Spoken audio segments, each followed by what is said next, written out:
Good afternoon and welcome to BBC School Report. Reporting from Charter School, I'm Amy. And I'm Alex, and these are today's top stories.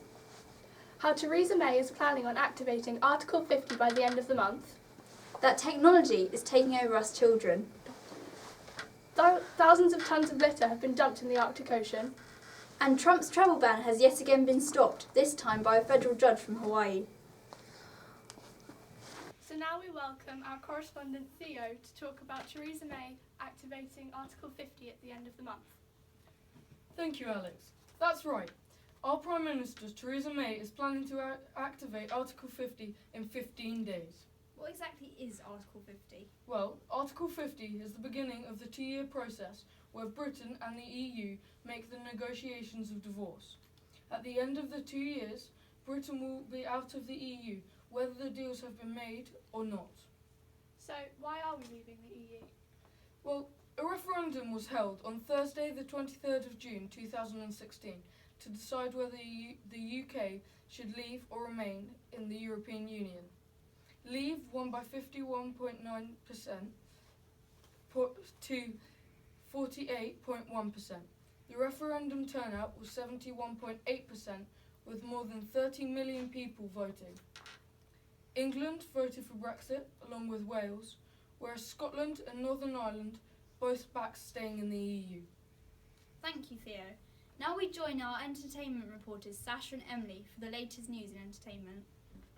Hi, I'm Sasha. Hi, I'm Emily. Now, some of you may know that Comic Relief is coming up on the 24th of March 2017.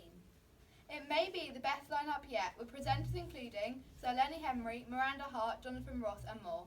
It's running at the O2 Arena at 7 p.m, but if you can't make it there, don't forget to watch it live on your TV on the BBC. Don't forget, all your money goes to the Comic Relief charity, so if you're at the O2 or watching from home, don't forget to donate.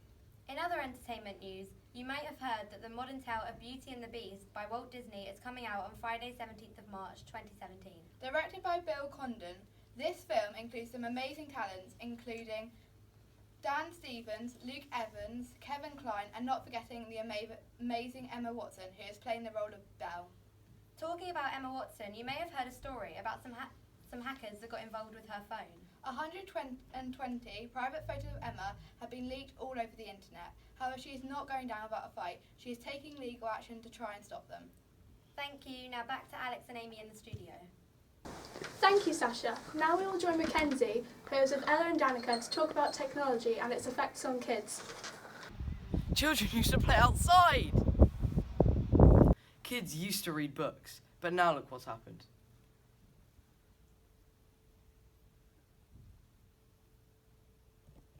Media technology is here to stay and has become part of our daily lives.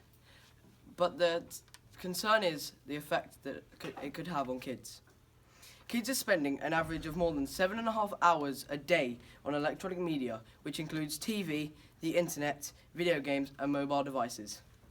That means that kids are plugged in to some kind of electronic device for more than 53 hours a week, which is more time than most grown-ups spend at work. The survey of 8 to 18-year-olds also found that kids who are heavy media users are getting higher grades than kids who are light users. Kids whose parents set media rules spend almost 3 hours less than kids who don't. I know I've had to remind myself to walk away from a computer or a phone. The fear is not only that this technology is replacing physical and imaginative play, but also that it may be destroying the chances of development of social skills, relationships, and empathy for others. As much as we may be the problem, technology is more of a main issue. Even though we may need to talk to others who are far away, we overuse this. I've seen people texting the person that is right next to them. Some 92% of children have a digital footprint by the age of 2, and now most adults believe digital technology is running childhood. A recent study has revealed that children are losing touch with vital life skills due to digital device overuse. We recently did a survey in 2 classes in our year on how many hours a day are spent on our technology. Here are the results. In both classes together, the average time spent on technology a day came to an astonishing 4.85 hours a day. Even though using technology is a great way to wind down and socialise, they can have a huge impact on your education. The more screen time you have, the less time you're doing activities outside and keeping healthy. This could lead to obesity if it carries on. On the other hand, the internet is a great way to access information to help you with school and work. Gadgets can also be a good way to pass time and socialise with friends. While technology can be very useful for kids of our age when we use social media and do our homework, there are also many bad perspectives to counter this. For example, it can interfere with your sleep, the time you spend outdoors, and the time you spend with your friends and family, all of which are vital things at this point in your life. I own my tablet, my laptop. About 5. I own a phone and an iPad and a laptop, so 3. Devices do you own? 4. 3. About 2. 2 to 4 hours a day. I spend about 5 to 6 hours a day. I wouldn't go on my laptop and iPad every day, but my phone I probably spend 3 to 4 hours every day. Probably about 4 hours. I'll be asking her a few questions about how she uses her technology. Emily, do you believe that technology has made a positive or negative impact on your life? Mainly positive because I can contact people that I wouldn't normally be able to contact without it. And when you're on your phone, do you spend more time on social media or doing something more productive? Social media. Have you ever had any negative comments online? Not really, but I've seen it on other people's posts, especially celebrities. Thank you for listening, and we'd love to hear your views on this. Remember to check out the BBC School Report on Twitter. It's amazing how much technology affects our everyday lives. Now we join Ellen and Thea, our environmental reporters outside the studio. Action. Hello, I'm Al from Charter School. Today we'll be talking about a huge environmental topic that may have a huge impact on the future. The problem is that the amount of litter on the Arctic Ocean has risen 20-fold in the last decade. A shocking amount of 12.7 million tonnes reaches the Antarctic Ocean a year. This will soon result in fewer animals and even extinction in some species because 1 in 3 turtles ingest plastic. Also, more than 90% of seabirds are predicted to have plastic in their stomachs. This is what could be causing the birds to be dying so quickly. This is the human race's fault and we need to do something about it. Now, we are very lucky to have an environmental scientist with us for an interview. Over to Thea. Good afternoon all. My name is Thea and I'm an environmental scientist. I have been looking into this story and as Elle said, this litter problem may have a big impact on our future. Since the amount of litter in the Arctic Ocean has increased by 20-fold, this means it is only going to get worse.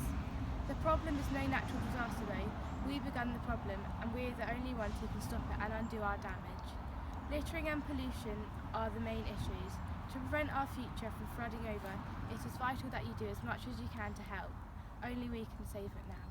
What's your view on this, Thea? I think that this ocean rise is our own mess and only we can sort this out. It really upsets me how much we are ruining our environment. Why has this become such a problem? This has become such a big problem because we haven't cared for our world enough and we've polluted it with litter. What do you think the impact on the future will be? I think that if we don't start to help the future now, it is not looking good for us as there will be too much pollution and ocean rise.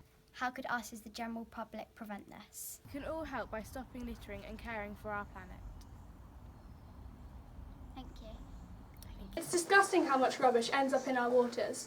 Next we are going over to our political correspondents, Freya and Lauren, for the Trump travel ban report.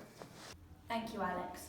A federal judge in Hawaii last night blocked Donald Trump's revised travel ban just hours before it was going to be put into practice, sparking outrage in the White House. It was targeting visa applicants from 6 Muslim-majority countries: Iran, Somalia, Sudan, Yemen, Syria and Libya. Judge Derek Watson, district judge in Honolulu, felt that the campaign singled out Muslims and the Islamic faith as a national security threat. Trump reacted with anger at the ruling, calling it unprecedented judicial overreach. He said the ruling made the US look weak. The president had indicated after his last ban was blocked by a judge in Washington state that he was willing to take the case to the Supreme Court. Lee Gilland of the American Civil Liberties Union said the federal judge has recognized the revised order, like the first, continues to discriminate on the basis of religion and would have real impacts of thousands of people fleeing bad situations in their home countries. The potential restart of the ban caused confusion in targeted countries, particularly in Syria, because the neighbouring country Iraq has been removed from the restrictions list, despite sharing a common enemy in the Islamic State. The federal judge in Washington state is now in the process of evaluating challenges to the new travel ban. Back to the studio. For sports, we are now going over to Archie, who is going to catch you up on everything you've missed. Clear favourites Man City have suffered a terrible 3-1 loss to the underdogs Monaco yesterday evening, and an amazing first leg performance by Man City by winning 5-3. However, things started to go downhill for Man City. In the second leg, they let in 2 goals in the first 29 minutes. However, later in the game, in the 71st minute, Sane got the goal for Man City. So within 19 minutes to go, Man City were looking as if it was the end, and it was 6-5 on aggregate.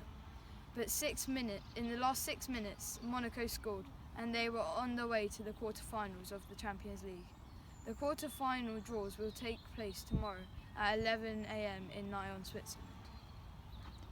Back to the studio. That's all for today. We are back tomorrow at the same time, so don't miss us. Goodbye!